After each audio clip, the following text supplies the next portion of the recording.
work for the United Nations Environment Program on forests and climate change.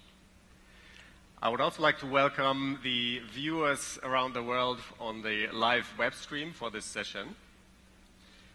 And what we try to do in this session today is open your minds to the idea of using fiscal policy as a very powerful agent of change in the landscape. So how can fiscal policy affect deforestation and sustainable land use? We are going to use that term fiscal policy quite a lot, so I would like to start by giving a short definition. Fiscal policy is the revenues and the expenditures that the government makes to influence the economy. So it's taxes, it's subsidies, it can be tariffs. All of that is fiscal policy. And we are going to explore today how that fiscal policy is a very powerful driver of change in the landscape. I'm very happy that we have a distinguished panel here to hear both from the international level but also from the country level, country experiences on this topic. And I would like to introduce our panel. We have the Minister of Environment of Paraguay, Maria Cristina Morales Palarea. We are very happy to have you here. Thank you very much for being with us. Mrs. Morales is not only the Minister of Environment of Paraguay, but she's also a specialist in biodiversity conservation and has had a distinguished career in the environmental field before she was appointed as the minister. We're looking forward to your insights. We have Mr.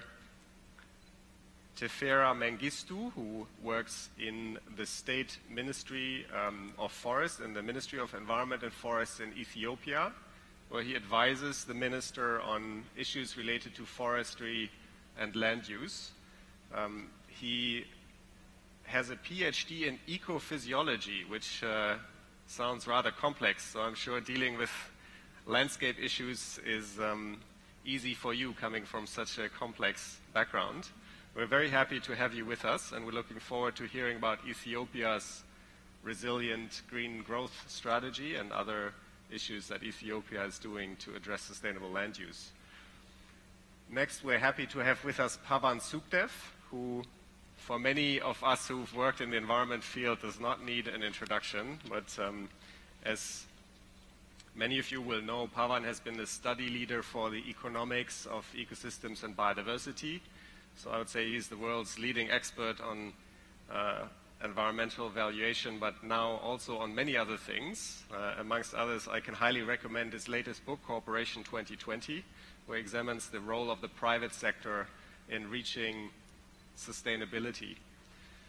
We're also very happy to have with us Simon Buckle, who is the head of Climate Change, Biodiversity and Water Division at the Organization of Economic Cooperation and Development, OECD, based in Paris. And OECD, as many of you will know, is at the forefront of advising governments on the issues we are talking about here today. So we're looking forward to Simon's views on how we can use fiscal policy to achieve all these goals that we've been hearing about here at Landscapes Forum for the past day. So without further ado, I would like to ask Pavan to set the scene for us from a global context and tell us a little bit about how fiscal policy already is influencing deforestation and land use, but often in the wrong direction.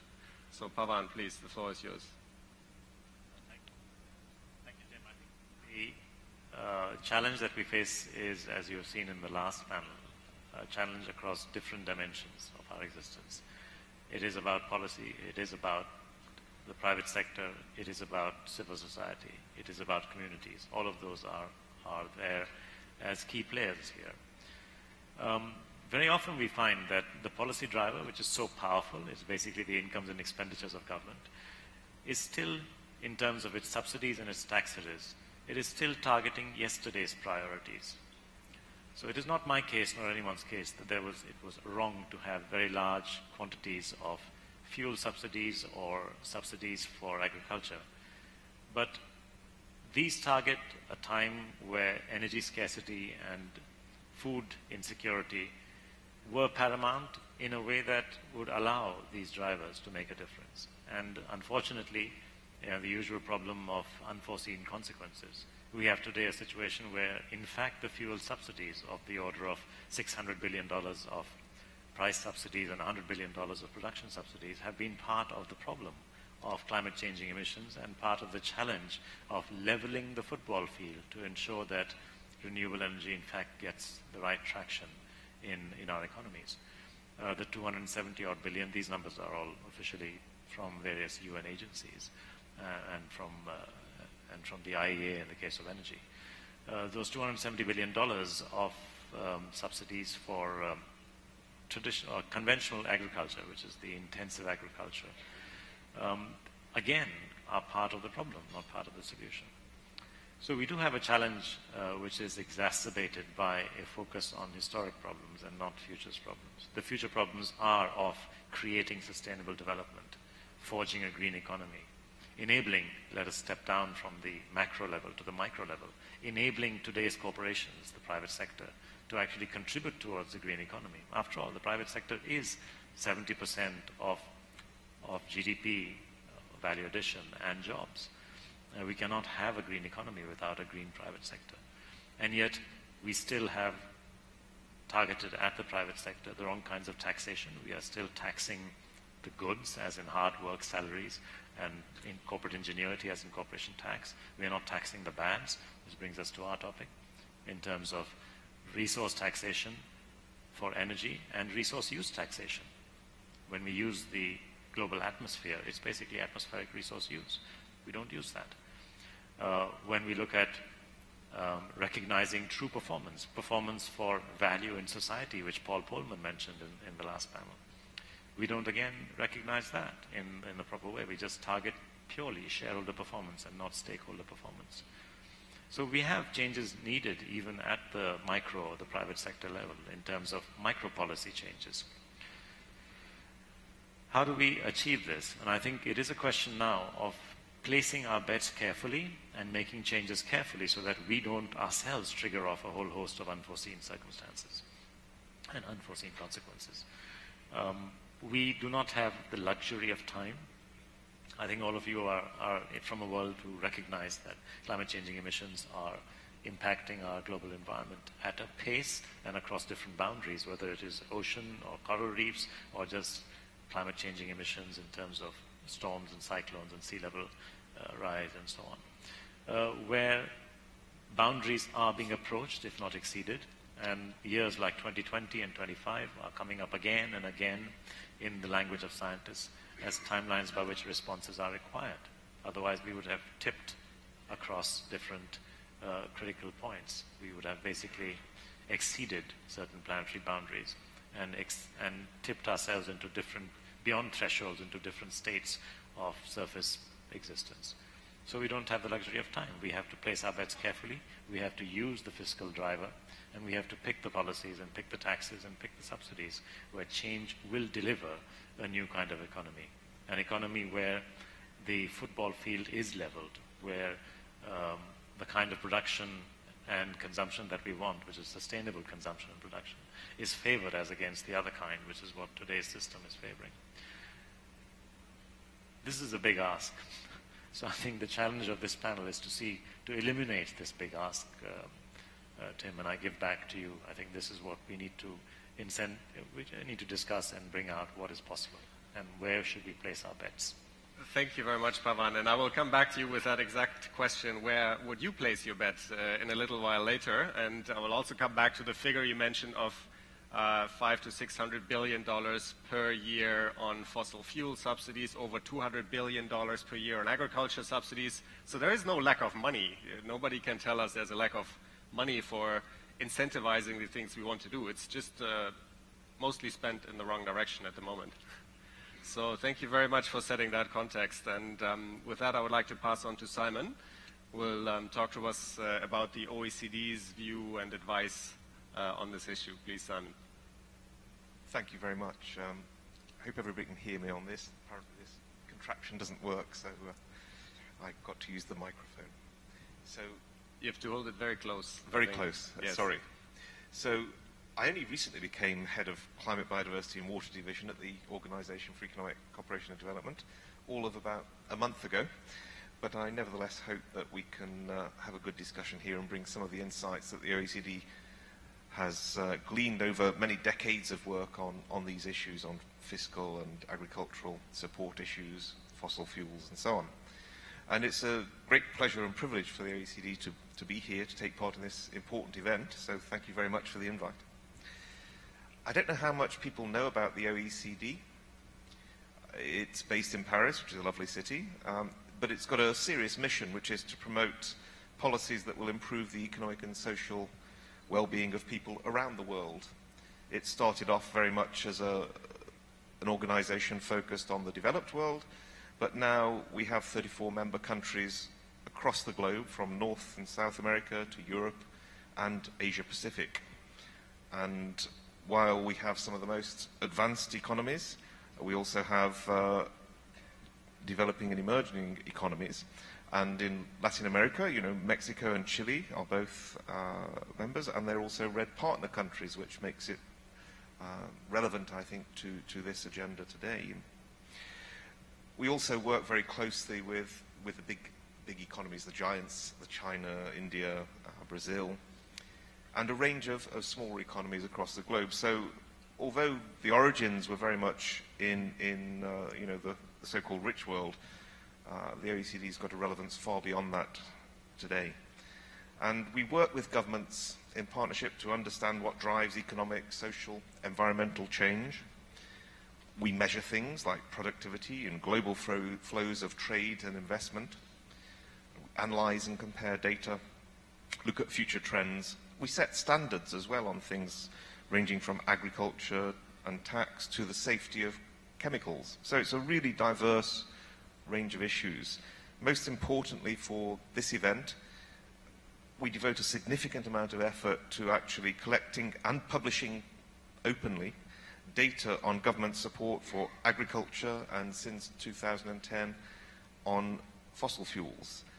And this data goes beyond direct subsidies and focuses on broader issues of support, and it splits out consumer and producer support. So I think it's very relevant to this debate, and that's a resource that people can look at and draw from in thinking about these issues and pushing for and developing policies. And that's really what the OECD is about. It's better policies for better lives is the slogan on our website, you'll see.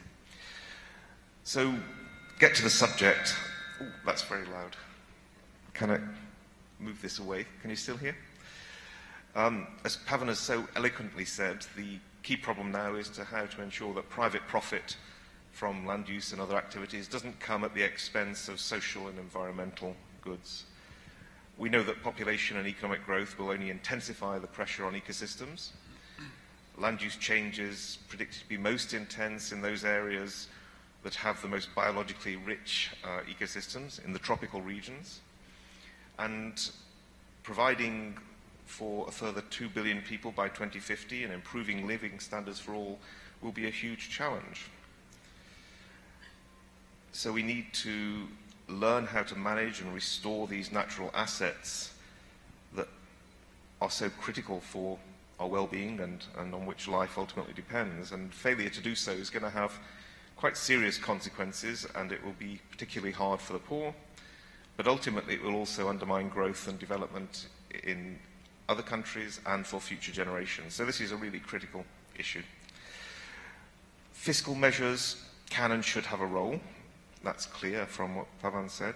The classical economic response to something that causes damages beyond the activity you're doing is something called an externality.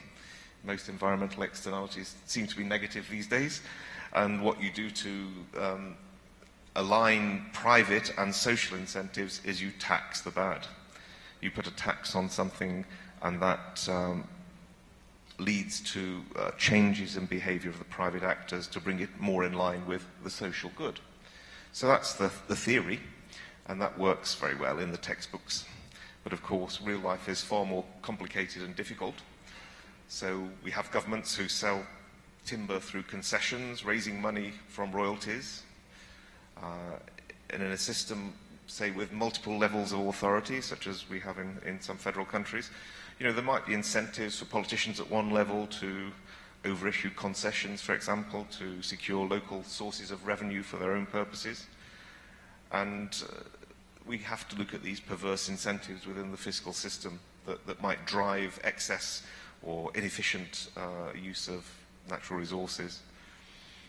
Many of the royalty systems, you know, could be better designed, and government enforcement needs to be significantly improved over time. We hear stories, I was talking to people in the conference about how the concessions are always overexploited illegally, and corruption and bribery are, you know, real problems in this, where we're harvesting public forests in tropical areas. And we've also heard from indigenous people here and about the problems of property rights at the frontier, which might be not well established or not even recognized by the state. And the forest then becomes an open access resource with little incentive for sustainable management. Imperfect financial and labor markets in many of the poorer countries mean that if you want to live, you have to think about using the resources around you. Often that's in a very short-term, not sustainable way. So tackling some of those problems in the wider economy could have benefits as well. And of course, as Pavan said, government support policies for agriculture, you know, sometimes limit growth in productivity, and so people go for extensive agriculture rather than intensification. And this is perhaps motivated by food self-sufficiency goals, worries about food security. And it inflates the productivity of agricultural activities, and, you know, is often been associated with increased deforestation. So that's a real problem. And even in countries that have made huge strides in reforming their agricultural support, so Mexico is a great example where, you know, they've done a huge amount to reduce the support for agriculture.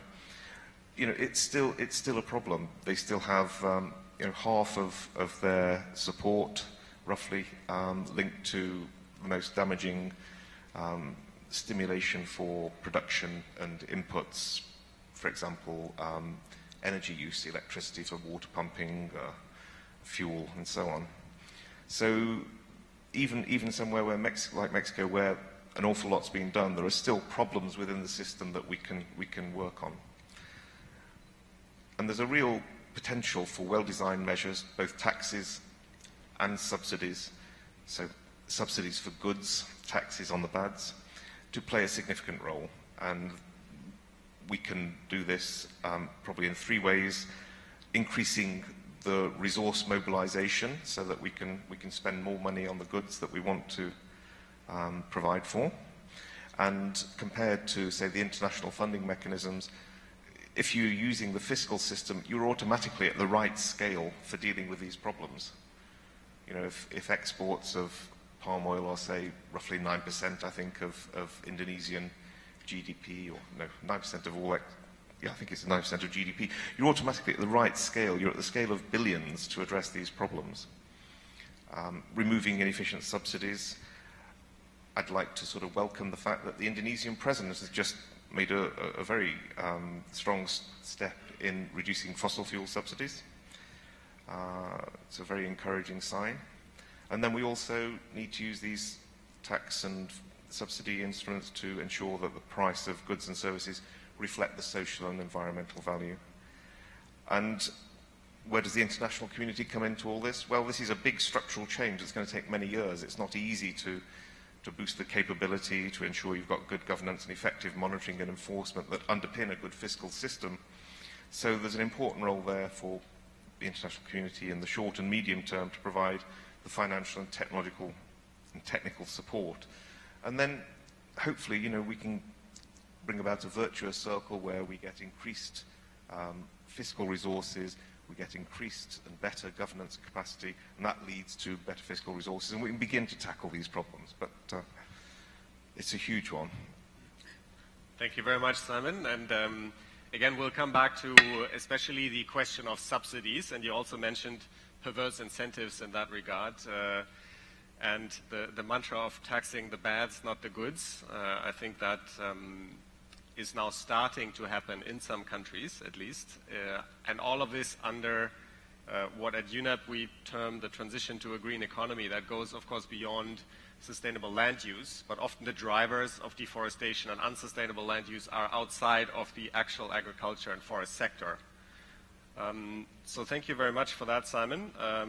I would now like to move to Paraguay, which is an interesting case study, an interesting country. You mentioned Indonesia and Mexico as being interesting examples, but Paraguay is in fact also a very enlightening case study in terms of what is happening in the agriculture and in the forest sector, and it's of course an important partner country for the UN RED program. So we're delighted to have Minister Morales share her thoughts with us, please.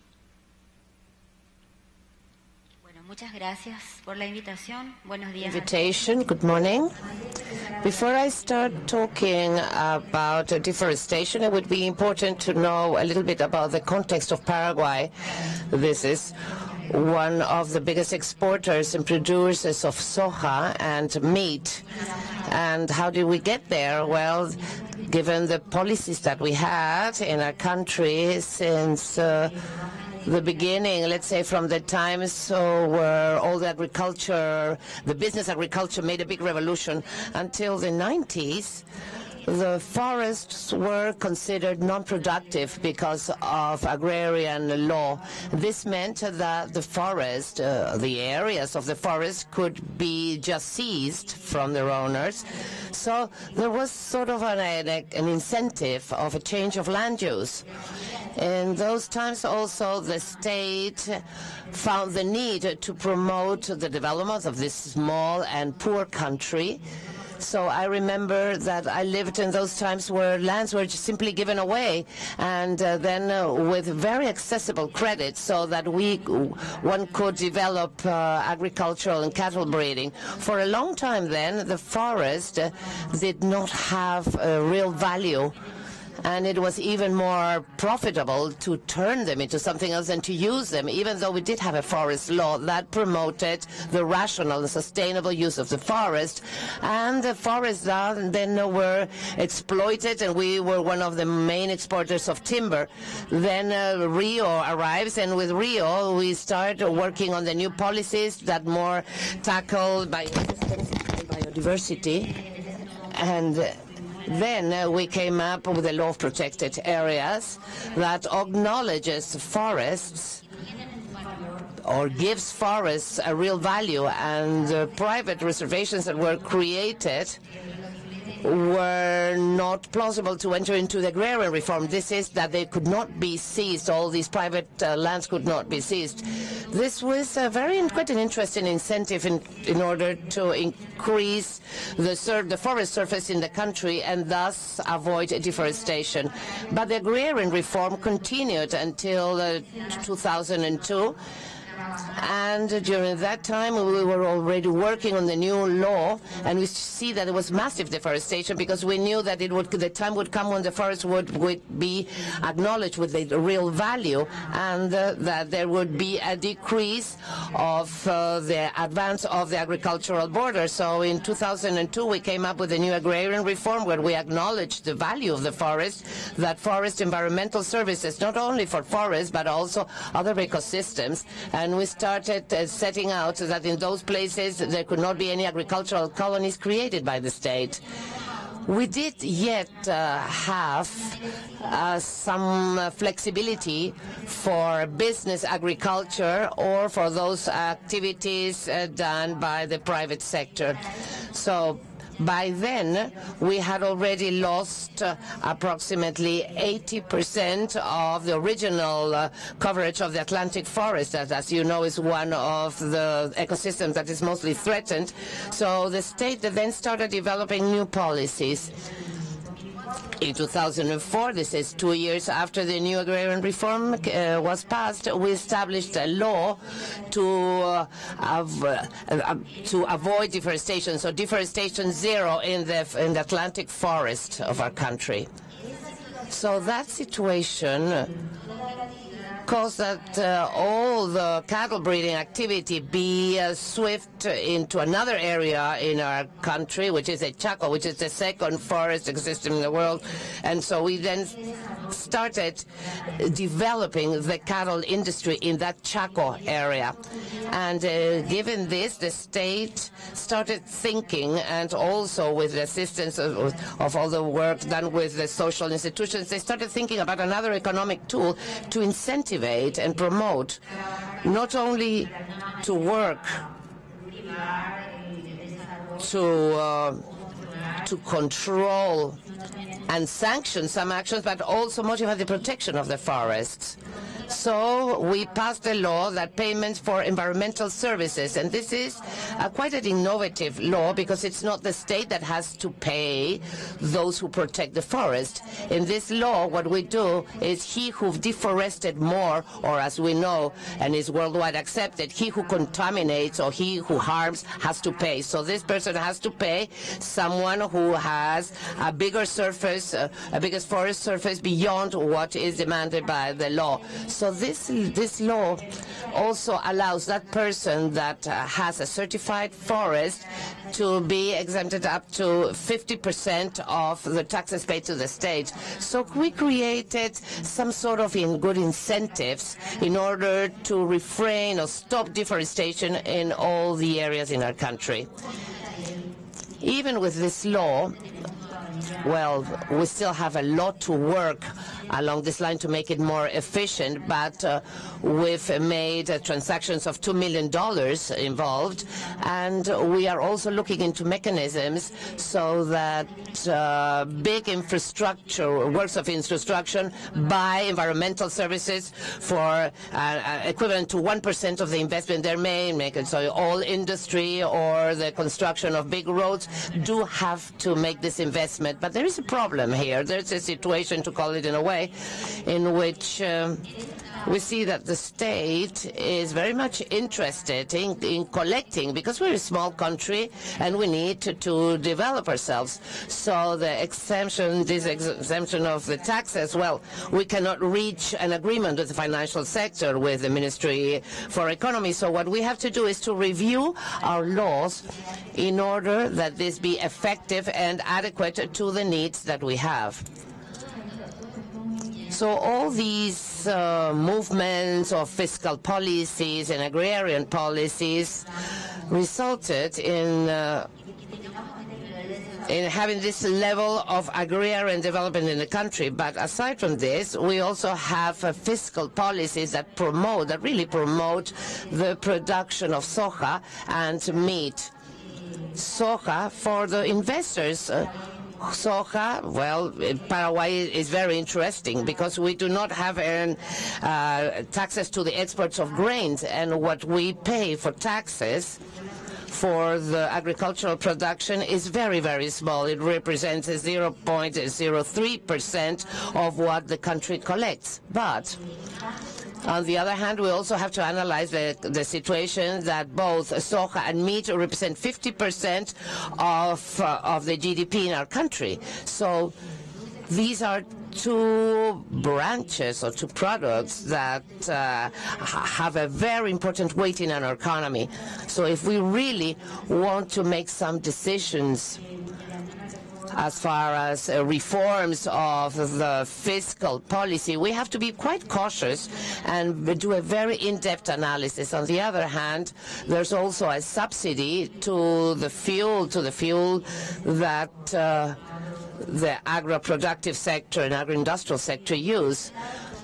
So on that side, we can see that there's a very interesting fiscal policy for investments and also for the state, because the state needs to develop itself, as we said before. We are working to eliminate and eradicate poverty, and we have thus obtained good results. But again, we need and we understand that it is necessary to protect the forests, not only because of a national idea, but because of the world requires this. We have deforestation zero for the Atlantic forest. The deforestation activity is still continuing. Why? Because the controls were very weak and there was no in-depth coordination. Now we can say that we are quite proud because we have made a lot of progress. We have diminished up to 70% of the illegal deforestation in the country, and this was thanks to the work done, coordinated work done by the civil society and the state entities, the National Forest Entity, National Police, the Secretariat for the Environment. They all work together to this objective, and we're reaching to faraway lands where deforestation took place. So today we came up with a law of fines and sanctions that really increases and raises all the sanctions to all those environmental sanctions, amongst which is deforestation. We have not yet reached interesting levels, but to give you an idea, in the past we charged $20,000. It was the highest infraction you would charge, and now we are charging $300,000. And of course, this is quite a significant raise, and that are there to stop all these illegal actions. We're really working hard on this, and we see that the financial sector is very important. And it is very important that they cooperate with us in this activity. We have a sustainable financial working table that is also helping us in promoting good practices. It was I think, a very good introduction to our discussion later. I just would like to repeat some of the key figures because they're truly astounding. The country, half of the country's GDP comes from a very healthy agricultural sector, mostly beef and soy, and yet they pay 0.03% of the tax revenue. So it sounds to me there's room for improvement there. But on top of that, they don't pay tax on fossil fuels for agriculture. Of course, all of these subsidies, which exist in many countries, have historic origins. And nowadays, we're faced with a very different challenge than we were 20, 30, in cases of the European Union over 50 years ago when these subsidies were established. So I think it's time to address these challenges, and I would like to applaud you for addressing these things head-on in Paraguay. And also you made an important link to the importance between incentives and law enforcement, because incentive systems and fiscal policies rarely work on their own. There has to be a functioning law enforcement and the rule of law protecting the protected areas and disincentivizing deforestation as well. So I think that's an important link also for us to keep in mind. Thank you very much, Minister. And I would like now to pass over to Tefera Mengistu. And if you work in the area of the green economy like I do, there's one country whose name comes up a lot in terms of visionary policies, in terms of combining the fight against climate change with the transition to a green economy, in terms of having pledged to restore 22 million hectares of forest landscapes just recently at the New York Forest Summit. So Ethiopia is really on the forefront of making this transition. I would like to ask you to share a few insights with us at what the country is doing to make sure you use the policy framework that is at your disposal to achieve sustainable land use. Please. Okay, thank you. First of all, I'm honored and privileged to share Ethiopia's views and commitments with regard to this wider landscape-based intervention. For those of you who might not know Ethiopia, Ethiopia is a country in the tropical Africa with the second populous nation in Africa, and is also the origin of mankind and coffee, especially the coffee arabica. And this is a very diverse ecosystem which contains 50% of the African mountains. So this is a very beautiful country. With regard to the efforts we have done so far, the first thing is that the country has set a clear vision. And that vision is until 2025. This country has targeted to achieve economic growth, but coupled with environmental integrity. So we have this clear vision until 2025, and we call it the CRG strategy, and this is a climate resilient green economy strategy.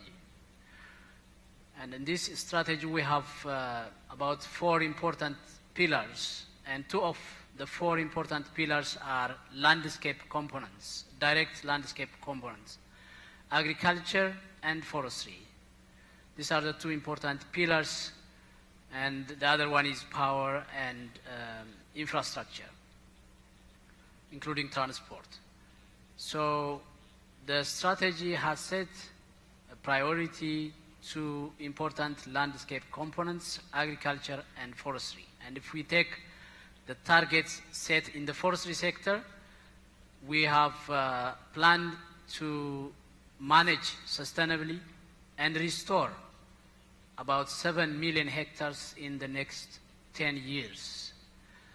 And we have started doing something since the last 3 years. And in addition to this, as part of the Bond Challenge, Ethiopia has also targeted about 15 million hectare restoration of degraded lands. Well, this country has deforestation history for many years, and we have many degraded lands which are literally converted into wastelands. But now we are trying to rehabilitate these degraded lands through public engagement and also government commitment. In relation to finance, the government is committed to invest public funding annually to restoration efforts and afforestation efforts by supplying facilities and offices and personnel. But most importantly, we are mobilizing communities, and like in the restoration of degraded lands, every rural community is contributing 30 to 60 days of free labor for restoration and afforestation programs. And this is huge investment if you think of the national total amount. So 30 to 40 days, every individual will go out and contribute for reforestation efforts. In addition to that, we are mobilizing funds, both domestic and other bilateral and multilateral funds, through a single facility, which we call the CRGE facility. And this facility is aligned with our financial system, and we mobilize resources, financial resources, to this facility, and the facility is led by the Prime Minister himself. And there are a steering committee, which my ministry is also a member, and the facility discharge capital to sectors depending on their proposals, investment proposals on landscapes. And we have started this, and investment is started already, and we are seeing many changes in regard to this. We are also doing another incentive, which is valuation of the forest resources in the economic system, the national economic system. We haven't done so far this, but we see the relevance of properly valuing the forest resources in a catchment, and this is done at 2 levels. The first one is accounting the household contribution of forests, and the other one is accounting the national economic contribution of forests. So we want to show both households and also the government that forestry is this much relevant for the economy, both nationally and also at household level. And this is what we are doing with, together with UNEP as well. We also have other positive incentives for private sectors who want to invest in forestry. Ethiopia is a diverse, has a diverse landscape, a very good country to invest in forestry. But so far there was no really a good investment in this sector. Partly because, as you know, forestry is a long period investment and there are all risks in between. And there is shy from the private sector. So to push the private sector to forestry, we made land available freely, unlike other sectors. So there is no lease payment for land. So individual investors, when I say individual investors, this also includes farmers, not only big investors, but also farmers are allowed to access land freely without any lease. But also they can invest in forestry and harvest the first cycle without any tax from the government until the first harvest. And this is, in tropical country, this could be 10, 15, 20 years. In addition to that, imports are tax-free for investment in forestry. Import items related to forest investment are also tax-free. And we have designed this mechanism for the private sector to get involved. We are working on value addition of forest products. Because deforestation, if we don't value the products of forest properly, then it's obvious that people require more land to deforest if the products are not properly valued in the market system. So we have to add value to the products.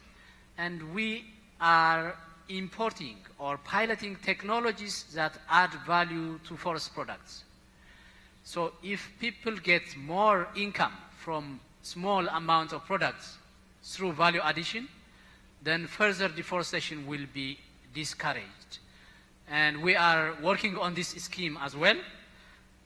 So there are these instruments which we are working, but as you might know, Ethiopia is a country which has also other competing priorities. But we are still struggling to provide a lion's share of the government's attention and focus to sectors which are working in the landscape, like agriculture and forestry. Having said that, well, we want to strengthen our multilateral and bilateral collaboration in the future because we want to learn more, and we want to strengthen our collaboration at regional level initially, and we want to enhance regional interactions and experience sharing within Africa, and also we want to benefit other experience from elsewhere. In this regard, my country and my ministry is open and passionate to work together to benefit and also to contribute. And finally, I think the discussions ahead in this session will also benefit myself and my country, and thank you very much. Well, thank you very much. Again, I would like to pick out a few of the... Thank you. I would like to pick out a few of the key ingredients of success here, and I think the most important one is political leadership and a clear vision, as you said in the outset, of by 2025 of the climate resilient green economy strategy.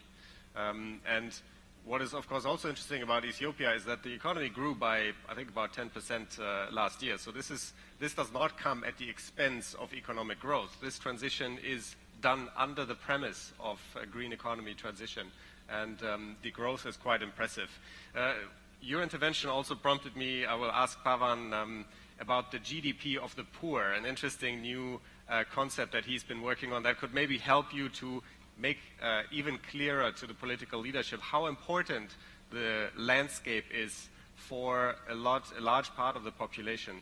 And just to the audience, I will ask short questions now to each of the panelists, and I'd like to ask you to be brief, and then it will be your turn. And I would like to encourage you to already think about your comments, your questions that you might have to the panelists. But before that, Pavan, the GDP of the poor, that was what I think came out of Tefera's statement. How can we make this more visible, the landscape's contribution to the economy, especially to the poor and vulnerable?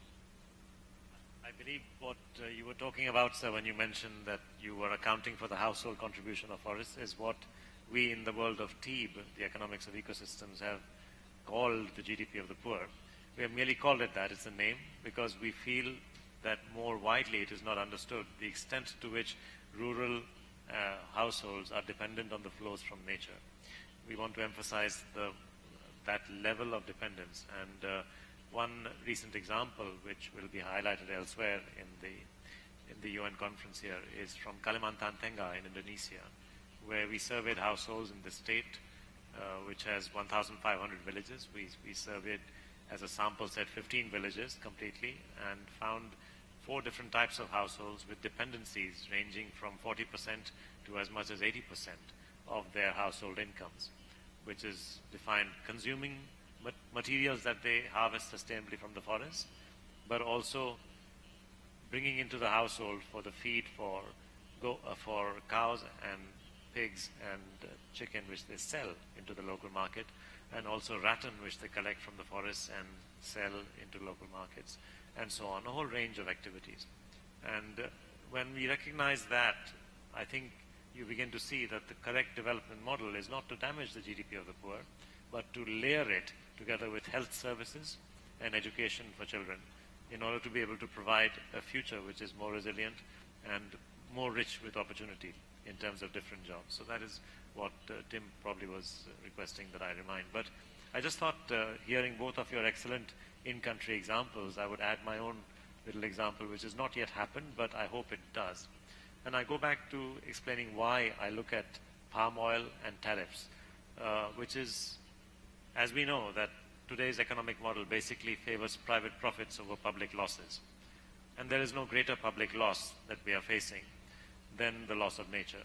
And as has been pointed out in the plenary panel this morning by 1 or 2 of the speakers, palm oil has been the single largest driver of deforestation. So clearly, in terms of picking our spots carefully and trying to place our bets in the best way, we have to solve the palm oil issue, and of course much is being done. But one dimension which is not being looked at, in my opinion, is the dimension of tariffs. I think you're all aware that Indonesia is the largest grower of palm oil, almost 50% of the production, 28 million tons. But I think what everyone is not aware of is that a lot of the import of palm is from India. India imports 8 million tons of palm, is actually the largest importer of palm oil. I am Indian, so I know this is real because we use palm for cooking and oil is the base for cooking. But this palm oil in India, which is sold at very competitive, imported and sold at very competitive prices, is basically unsustainable. So even though Indonesia is producing something like 9 million tons overall of sustainable palm, in fact, that is not what is being imported by India because of price differences. And by the way, these are not huge price differences. We are talking about $15 to $20 on a base price of about $900. So we are talking a couple of percentage points. It's not significant in an overall context, but hugely significant in the context of the poor because these prices matter. So the challenge is, what do we do? Well, if we look at tariffs, we find an interesting situation in which both India and Indonesia are constantly changing tariff structures because both want to capture more of the production of RDP palm, which means refined, deodorized, and bleached palm oil, which is the refined palm. And neither of them actually want to be, in the case of Indonesia, they don't want to be selling crude palm. So in fact, their tariffs on crude palm tend to be high, and their tariffs on export of RDB tend to be low. And in India, the import tariffs are the other way around. Their import tariffs for Indonesian and other crudes are low, and their import tariffs for refined are high. This is a battle between two developing countries trying to capture more of the value addition, more of the production, going from crude to refined. And time again, both the exporters and the importers are challenged with revised tariff structures. So clearly the tariffs can be manipulated in national interest, but not once have these tariffs been manipulated in the interest of sustainability. And that's the idea that I want to place on the table. So my team at GIST Advisory in India, at the request of the GCP, the Global Canopy Program, did a research paper to show how much support would be required to actually neutralize the price difference between sustainable palm and non-sustainable palm. And the answer was that, well, if the entire burden of this neutralization fell on Indonesia to be able to offtake its entire supply of sustainable palm towards India, that answer was about $56 million per year. And we are talking about $56 million out of a several $100 billion marketplace. And secondly, the answer in the case of if we want to do a fair split between these two countries, it was approximately $50 million, but it would be roughly 30 million and 20 million Indonesia and India. So there are two different approaches here which we have highlighted. Both, in my opinion, are not excessively expensive if it is indeed the intention of governments around the world to change a key driver in non-sustainability and deforestation. I will just point out in closing this comment that, as you know, the government of Norway has committed $1 billion, out of which only a small part has been spent, to Indonesia's sustainable palm. My advice would be, look at tariffs.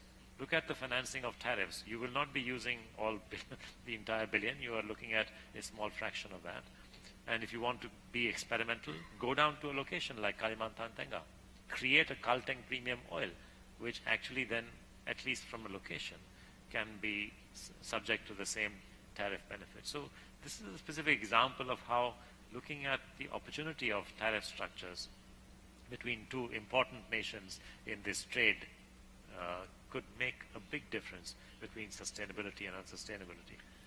Thank you very much, Pavan, for that powerful example. And I think it also highlights that we, in the landscape debate, we're used to the fact that there are hundreds or thousands of stakeholders and everybody has a say, and it's very important to come to a decision. But this can be decided by the ministers of finance and trade. They can decide that overnight. In 24 hours, they could make that decision and change the way that that sustainable palm oil production in Indonesia would receive a boost. Yes, and so it is not as if they are not deciding on other changes in tariffs. They're doing that anyway all the time. So this is not something they don't know how to do. Precisely. That is, I think, why they need our advice and the advice of the people here on what the impacts of those decisions actually are. And I think it's important for us to understand how these kinds of policy changes impact the landscape. So thank you very much for that example. Simon, I'm going to ask you the $1 billion, no, in fact, the $500 billion question. So there's about $500 billion of fossil fuel subsidies. Why don't we just take that money, put it into RED Plus and other forms of support for land use? Why is that not happening? So that's an easy question. So I think there's growing recognition that these inefficient fuel subsidies, need to be phased out. How quickly we can do it, we'll see. They are extremely regressive. I mean, to get to Pavan's point about the distributional issues here, I think something like 15% of Indonesian expenditure, government expenditure, goes on to fossil fuel subsidies, and that's about the same size as 60% of what they spend on education and health. So it's a huge part of the budget. So yes, there should be a considerable gain if we can get rid of those subsidies. But politically, it's not that easy. There are winners, there's losers, there's vested interests. And to be politically and socially acceptable, a lot of these environmental tax reforms, and that's what this is, have to be consistent with poverty reduction strategies and often need to be accompanied by clever schemes to give financial compensation to make sure that you can get the laws through and so on. So you don't always just free up the money $1 for $1 by reducing the subsidy, but the incentives that those subsidies give, are the really important factor, I think. And once you can begin to phase those out and just to tax the bads, not subsidize the bads, you're halfway there. So in a sense, the actual quantum of money, it's a large amount of money, but it's more the incentives I worry about than actually redistributing that money, because the tax systems in the world should be able to generate significant sums, other ways. And just when somebody says, well, you can't do this because we're helping the poor, I think 40% of Indonesia's subsidy benefits the richest 10%, yes, exactly, and right. Less than 1% of the subsidy actually goes to the poorest. So this is not an issue about hitting the poor. This is people like us who are well off, and right. Helping the well-heeled, actually. That's right.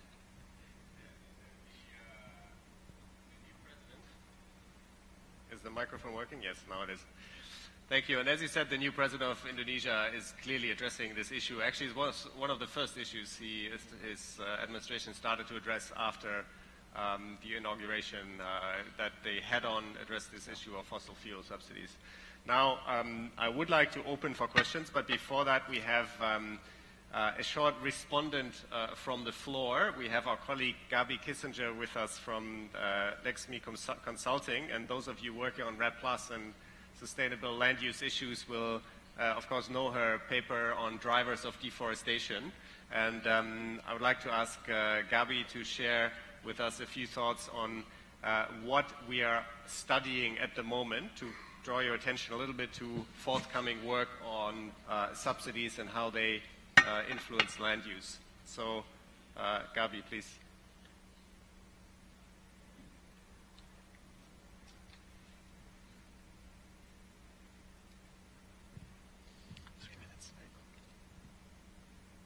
Thank you. And I really want to thank the speakers. This was very insightful. I want to really start us off by going back to the point that Pavan made about palm oil. And when we look at these tariffs and the sorts of changes that can occur, I mean, these are month-to-month decisions, right? And yet when we think about sustainability and the timelines that we need to really figure out sustainability in our landscapes, we're looking at much longer time frames. And so that's our challenge. We have these time gaps. And I think one important one that the panel first hit upon, which is so important, is that so many agricultural and rural development incentive frameworks were developed in contexts of opening up forest areas for agricultural production or other uses. And so when we look at the need to restructure these frameworks, this is really about green economies. This is about green economic growth. It's about reformatting what agriculture, what infrastructure, what municipal development, energy development can look like. This is why it's so proper to be discussing this at the Global Landscapes Forum, because this really is a chance for RED, in fact, offers us this window through which we can look at the current fiscal incentive structures in different sectors. And rather than looking at conflict and sort of promoting ongoing conflict, we can shine a light on these fiscal incentive structures, and we can say, how can we create better alignment here so that we're actually helping to promote agricultural production as one great example. Most of our drivers of forest clearing come from agricultural production. We've heard a lot about that, and yet when we look at the future of palm oil development and cocoa and sugar and these different commodities that we rely on, we cannot practice extensive agriculture. We need to increase production, and we need to make every hectare produce more, and smallholders have a huge role to play in that. So when we look at our current fiscal incentive structure schemes, whether it's for Ghanaian cocoa, Indonesian palm oil, in fact we see that these incentive structures do not largely benefit the increased yields that we need and that sort of focused production. So there's some research that I'm doing right now which is unpacking this in a few different countries, and that will be shared early next year. But I just want to, just reflecting on the speaker's comments, two important points really are clear to me, and with the Ethiopian example, you know, I think this is so clear that it took such high-level political leadership and commitment, both countries really. You know, this is about government at the highest level committing to this, and it's about the different ministries coming together and having cross-sectoral ministerial commitments. That's what it takes, and that's the level at which it needs to occur at. And the importance of that is that allows for mainstreaming. You know, again, this is thinking about how do we move forward into re-envisioning what these different sectors can do to provide for us in the future. So it's about mainstreaming. It's about bringing this into every sectoral plan. Thank you so much. Thank you very much, Gabi. And as Gabi mentioned, we're working together with her and a number of other researchers on shining more of the light onto and into this issue of fiscal incentives and subsidies. So watch this space. Now I would like to open the floor for questions. I already saw one in the front here. I think we have a roving mic somewhere. Oh, thank you very much. I will take a few questions, and please could you briefly introduce yourself when you ask a question? Very happy to, thank you. I'm Dr. Marie-Claire Cordonnier-Seger. I'm the head of the delegation for the International Development Law Organization. So we work on legal measures and governance systems and strengthening them. I'm also senior director of a small research institute that takes a look at some of these issues. And I'm actually curious on two levels. I'd love to hear from the panel and also possibly our commentator.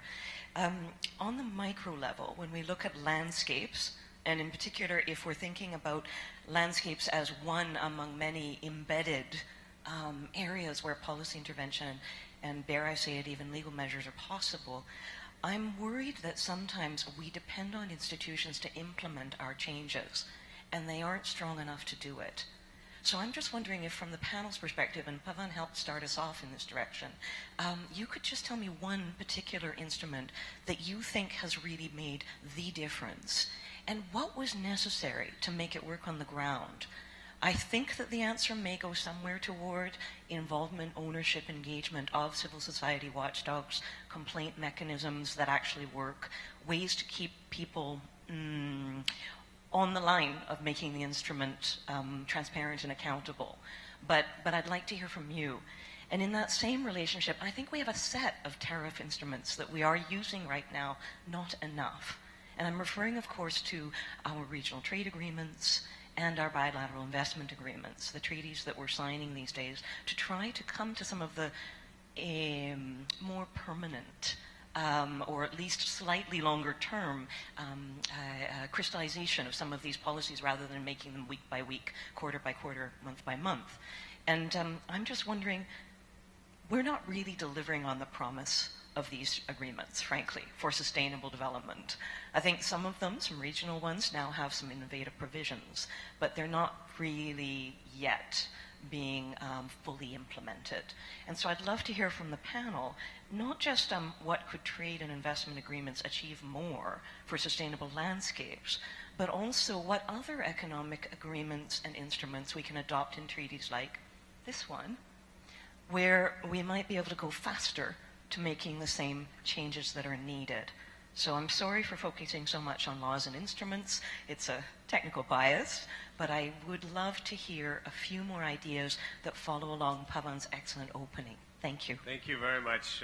We'll take two more questions. There's one over there.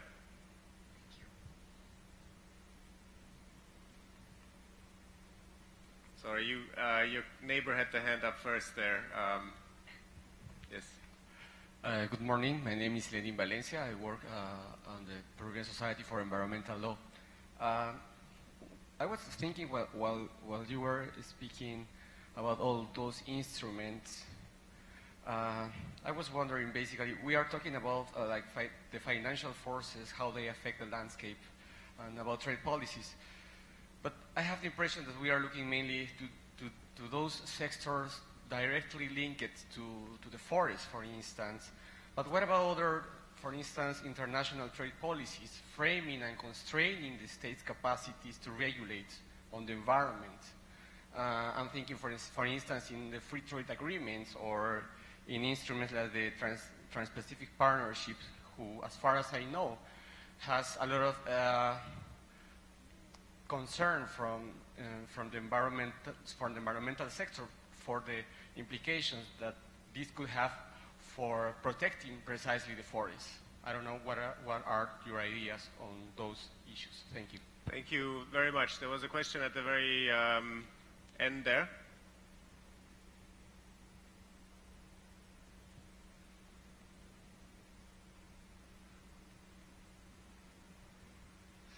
And yes, please be brief, both in your questions and later in your answers, because we have to close promptly at 1:15. Please. Muy bien, muy buenas tardes. Mi nombre es David Asturima. My name is David Asturima. I am representing the Federation of Chestnuts growers. I've been listening carefully to all the presentations, and this is a question for the minister from Paraguay as well as the minister from Ethiopia, that have implemented regulations and standards that have made it really real, the political action against climate change to avoid deforestation and degradation. I would like to ask what were the type of rules you implemented and what outcomes you got. There is another question that is of great concern for me. This is the region of Madre de Dios. I represent the region of Madre de Dios in Peru, and the topic is that nowadays, if we want to avoid degradation and deforestation, rules and regulations are implemented not in order to support a good sustainable management, but rather to take economic activity out of our hands. And this is a great concern for us, because for this type of event, direct actors should be called and should be invited. You talk a lot about mitigation and climate change, but if we go and talk to the direct actors, are they aware of these problems with climate change? I would like you to answer me whether any of the countries that are represented there in the panel, would you please be so kind as to tell me whether the direct actors are actually involved and are really aware of the importance of climate change, because this is a global issue. So I'd love to have your answers, because you're talking about benefits, but I don't know what kind of benefits you're talking about. Thank you very much. One more question, if it's a short one. Yeah, sorry, you had your hand up earlier. I'm sorry to make you walk back and forth across the room. You were right next to the colleague who asked earlier.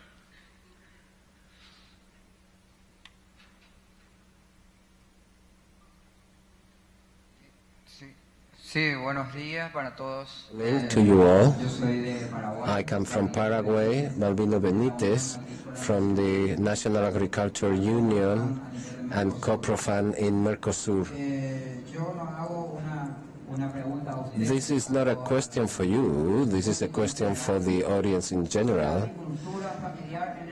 If family agriculture around the world is the cause, the corrupted, or are we good, are we not corrupt?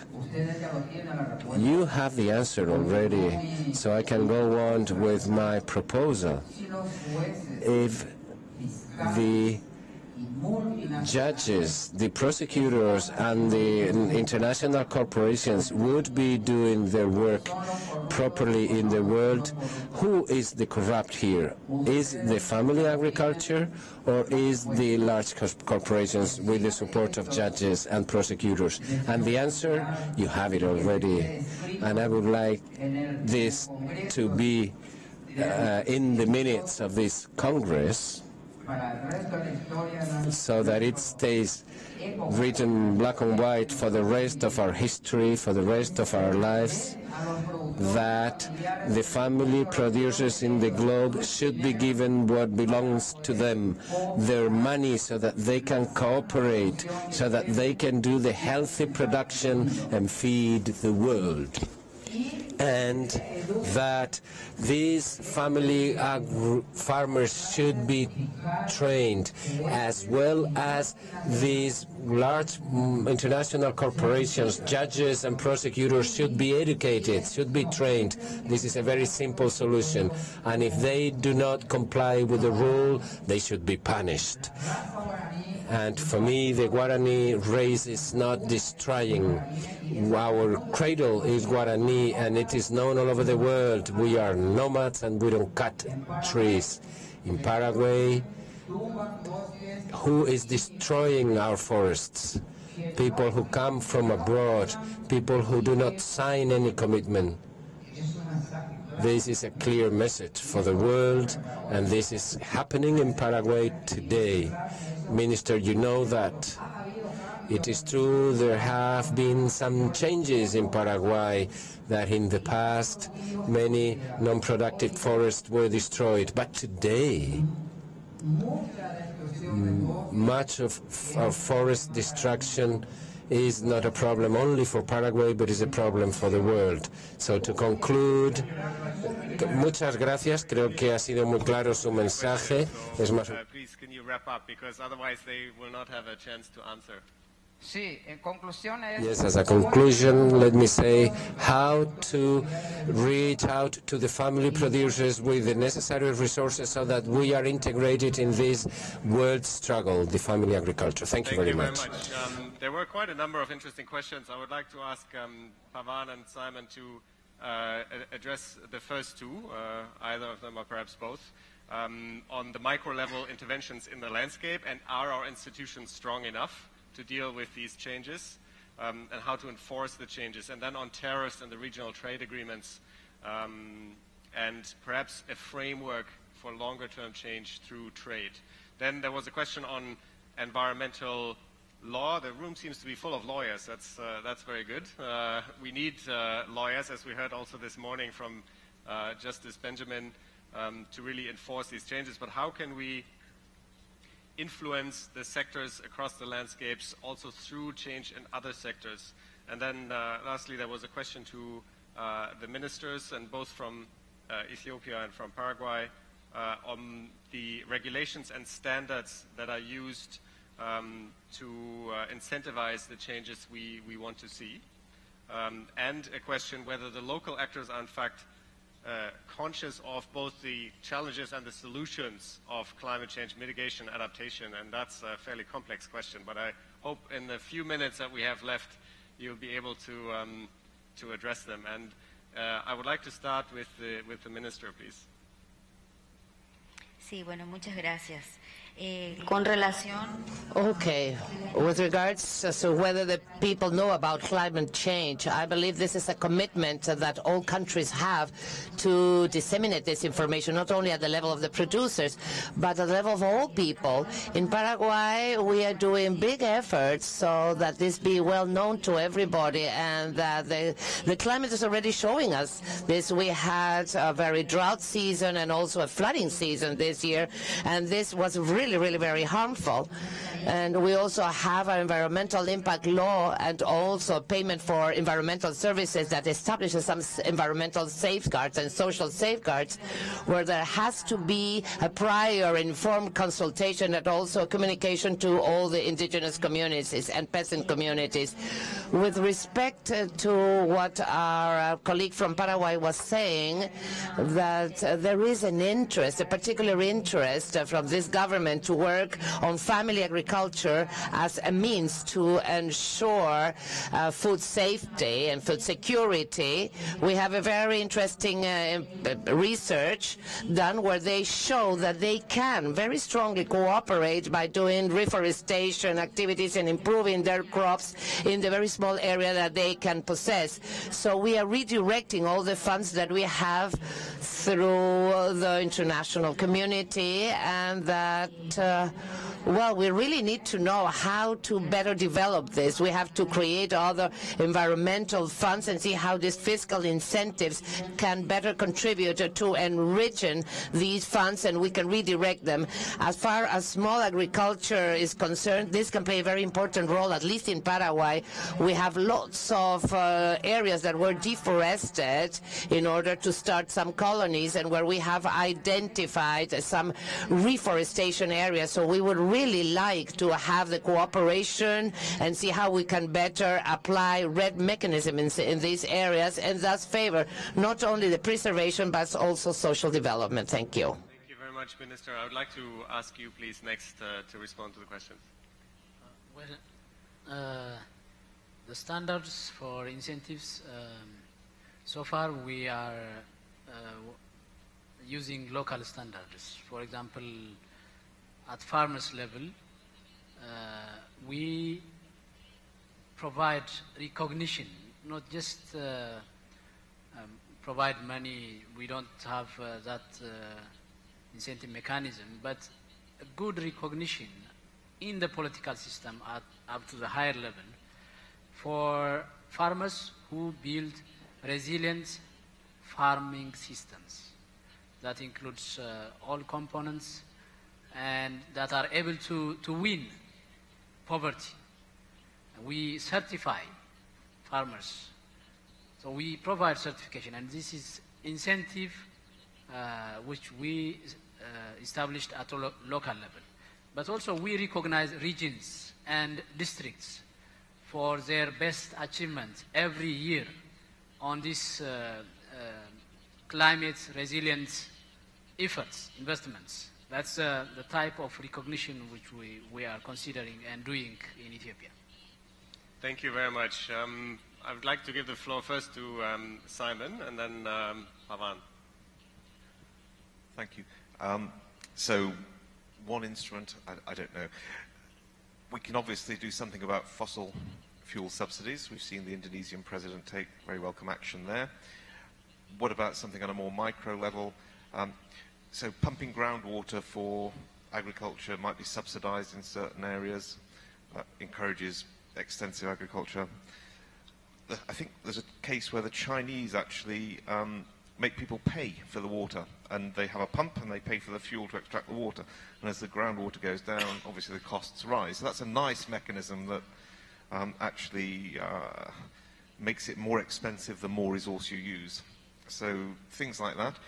I think that if you don't measure, you can't manage. So I would also say we need to really invest in the monitoring mechanisms and to make those transparent, to make those available to people, to make what's going on obvious to people, and that's been the success, obviously, in the Brazilian case. So there's probably scope for some synergy between the fiscal systems and the RED mechanisms there to get those sorts of things working. Trade's a difficult area. If you were thinking about border tax adjustments, the OECD is very skeptical about that. They think they could do more harm than good, and just in terms of implementing things across many countries with different codes, could be actually a nightmare. So there's a degree of skepticism about that within my colleagues, I have to say. Thank you very much. Pavan, please.